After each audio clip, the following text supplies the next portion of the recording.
Hello, and welcome to Lightways Astrology with me, Anna Isabel, a psychological astrologer. And with me today is Erin Sullivan, who is the author of Where in the World. Erin, welcome to Lightways. Thank you so much. It's great to hear your voice. I think it probably would be a good place to start by asking, what is astrocartography? Oh, that's a great place to start in the middle and also the ending. There's astrocartography is something that was invented by and calculated originally by Jim Lewis, the great astrologer and astrocartographer. And so when he figured out how to do that, he was over the moon. He was just literally over the moon. And what astrocartography is, say, I'm going to make a comparison here just to make it clear. When we set, let's say we want to move from London to Berlin. Okay, we'll set a horoscope for both countries and see the difference between the two of them. It'd be very subtle because they're close together. But that would be two horoscopes, and that would be relocation. But astrocartography actually shows you the entire world and all of the planetary lines from sun right through the nodes that have been added since Jim Lewis, who was a purist, did not use the nodes and any of the parts.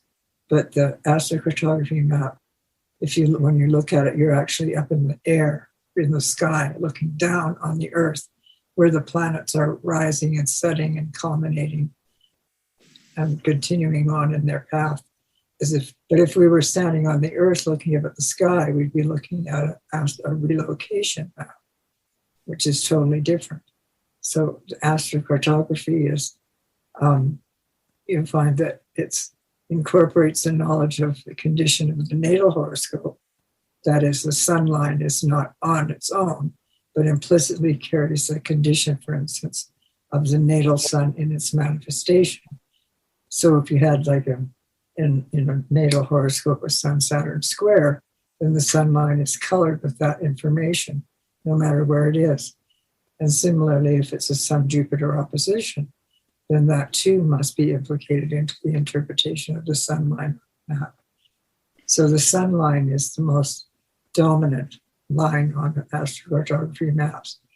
Okay, so just to clarify things for everyone, we're looking at the world map, and on the world map, at the moment that we are born, let's imagine that we're born with the sun rising. Somewhere in the world, the sun will be on the MC. Somewhere else in the world, the sun will be setting. And somewhere else in the world, the sun would be on the IC. And that has a particular relevance for the kinds of experiences that an individual would have according to where they are in the world. Is that correct? That's absolutely correct. In fact, if you have the sun rising, then the sun would be descending in another part of the world, exactly. Like I was born in Vancouver, British Columbia, with the sun on my ascendant, and yet it was on the exact point in Berlin that it was descending, it was setting. And so it runs along the same meridians. So are we saying that as the sun rises and sets somewhere else in the world, the place in the world is carrying that energy of the sun in your chart, so that if you were born, and in your case, you have the sun rising in Vancouver when you're born, setting in Berlin, so that Berlin now has for you that quality of the sun setting, the sun descending. Yes, it does. That's absolutely brilliant. Thank you. And this would be true for all the planets and the nodes as well. That's exactly right. So in terms of experience, what is the difference between looking at an astrocartography chart, as we've just described it, and a relocation chart, as you were discussing earlier? What is the actual experience that the person would have, say if they were looking to move to Berlin. Let's keep with the sun on the descendant in Berlin. So if you were to move to Berlin, sun on the descendant, how is that going to differ from doing a relocation chart for Berlin? Well, it sort of doesn't cohere very well. The relocation chart shows exactly your natal horoscope only placed in a new place. Like in Berlin, if I were born in Vancouver, British Columbia, and then I set my natal chart for Berlin, it would get the same chart, only the houses would be different because the planets would have moved from Vancouver to Berlin in accord with the chart. And with astrocartography, you get a whole world, a global picture of where lines like descendant, ascendant lines are curved, and MC, IC lines are straight up and down. So if you look at the map of the world that astrocartography gives you, then you're looking at lines that run up and down, midheaven, IC, and lines that curve across the page, and that's the ascendant-descendant line. So you can look at the astrocartography map and see where what is rising, what is setting in various parts of the world. And some people actually have traveled specifically based upon their astrocartography maps and have found startling information that is relative from map, the horoscope, to the ACG map, to the location that they're at. Are we saying then that the two techniques are seeking to answer different questions? Yes and no. Yes, in that you're getting a very different picture to look at. A natal horoscope is immobilized, it's fixed in space, right? So if I was to set my own natal chart, that's me fixed in space. And then I set my relocated chart, say in Berlin or somewhere in Afghanistan. It would be exactly the same planets and the same angles and the same degrees, but they'd be placed in a different location around the wheel of the horoscope. Does that help? Oh, yes, of course. Yes, it's just that I was thinking of astrocartography as being, I guess, maybe a question of answering a question about where potential for different things might best be achieved or reached, whereas a relocation chart to be more about your relationship with that particular place in greater detail. That's absolutely correct. Yes, an astrocartography map shows the entire world as if you were up in the heavens looking down on it and seeing what's rising, setting, culminating, and descending. So one of the common things that people find is that they have this great sun line or this great Venus line right in the middle of the ocean. Yes. Is there any way to make something of that?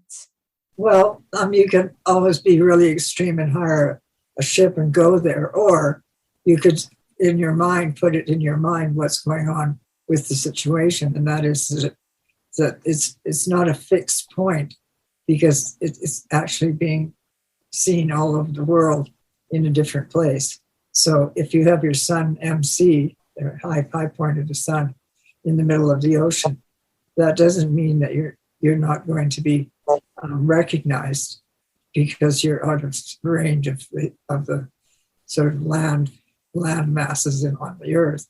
But it means that you just have to look to where the sun is actually on lines where planets are found in the horoscope. So if you would set a place for, say, like Berlin, you'd set a horoscope and it would show exactly where the sun was, which would be in the opposite place where it would be, say, from San Francisco, United States. So you're getting quite two different, very, very, very, very different pictures with relocation and astrocartography, but they both add up to the same thing. And Jim Lewis's brilliant calculations and creation of astrocartography showed us what we were like all over the world, not just in a local space. In terms of orbs, what would be the distance or the area where the line would be strongest? So how far do we move from a line to feel its influence? I understand that one perfectly, and I'm glad you asked, because if you're born with a line running down the center, say midheaven to IC, and then you moved over to Europe from North America, and you ended up with the same exact same planetary array, but just in a different location. So it really is literally a you being relocated as opposed to changing you. On an astrocartography chart in and of itself, let's say that you have Mercury and a Mercury MC line going through London. What is the radius that line would influence? How many kilometers or miles each side? Jim Lewis and I came up with the maximum would be 600 miles on either side of the line. Okay, well, that's quite a distance, isn't it? It is quite a distance, but it does fade. It fades. So if you're on the exact line, it might not notice anything immediately, but you'll start to notice something over time if you're living there, not from anywhere else.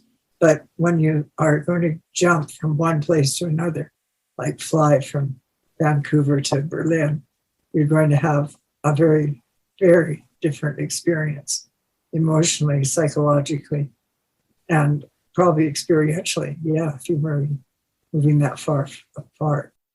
Does this, because I've played about with this myself, and I have had some very interesting experiences whereby, let's say I have a particular line going through a certain country that denotes a certain type of experience. I don't go to that country, but when I meet people of that country, I have those types of experiences. Is that something that you found? I have found that it does permeate the human condition. That if you're with somebody who was born in a certain part of the world, and you have, say, your son descendant line running right through it, for example, you would show a great rapport with that person on a very personal level. So it would be like meeting a friend that you had never met before. It would account for why we resonate so well with certain cultures, wouldn't it? Absolutely. And also why we have really terrible times in certain areas of the world. And it's not just because it's a political situation in the world or in that location. It's because, no, not because of, but in relationship to your relationship with the map, the actual place that you're in, and yourself. So there's three kind of triangulates between you, the map, and the kind of culture that you're gone to. So let's imagine then we have a Pluto line going through a particular part of the world, and we go on holiday there, and nothing happens, and we're nice and oblivious to everything. But we go there year after year because it's our favorite holiday place. And then one year, we happen to be going through a Pluto transit to that particular planet, or to a planet that's aspecting Pluto in our charts. Right. What happens? Well, using the Pluto line is difficult because it's so long, such a long, has like a long orb, in that it spends a lot of time in one part of the signs. In Scorpio, and then in Taurus, 32 years, in Scorpio for 6 years. So you only get a certain amount of information from that. But if you're sitting in a place where you're on a line that runs in a very confluent way through your chart, through your map, then it's going to, you will experience the better part of that place. Not to say that the place itself doesn't have dark spots and that you don't notice them, but that you are not influenced in any way by being, say, robbed or apprehended or in some way stopped from entering the country or anything that dramatic. So are we saying then that there's the lines and then there's the transits or progressions, and that we can, to a certain extent, meet our destiny if the two coincide? When you're saying transits and progressions, I'm thinking in terms of natal astrology. Exactly. Yeah. So let's imagine that you're an individual who has Mars square Pluto in your natal chart, Yes. and you're going somewhere on holiday for a number of years, and everything's fine. You love going there, but you've got a Pluto line going through there. And then one year, that Mars Pluto square in your chart is being transited, and you go to your lovely place for holiday. What happens? Well, what would happen is that it's possible that you could witness, an assault of some kind, or you could be robbed, or you could just be having big fights with your partner, the person you're traveling with, your friend, and it would bring up the Marsy part of the self very dominantly, and if it's in a negative sort of quote negative position, which is not a word we should use in astrology anyway. If it's in a position that's uncomfortable for the individuals, then there will be repercussions. You will actually feel the power of Mars. And that's what I find so fascinating. It's like an appointment between time and space. The two come together, and hey presto, there's an experience. Well, the thing about astrocartography and a relocation chart, the difference is that with astrocartography, you're actually up in the heavens looking down on Earth. Okay, if you can imagine that. So imagine that you're up in the heavens looking down on Earth, and all those lines are being drawn on the map of the world. And if you're doing a relocation chart, it's based in the location on Earth. So they're both very, very different experiences. Indeed. So this then is a nice introduction to astrocartography, and the book that we've been talking about is Where in the World, and I'm going to make sure that there's a link to that on the description box for this podcast. Erin, if people wanted to get in touch with you, how could they do that? Best through email. And my email, in fact, it's the only way that I really like it. And my email name is Erin at erinsullivan.com. And I'll make sure that that is in the description box too. Erin, thank you so much for speaking to us on Lightways today. Well, thank you. I really enjoyed it. Short and sweet. Oh, it's an absolute pleasure. You are listening to Lightways Astrology. Thank you so much for joining us today. Until next time, goodbye.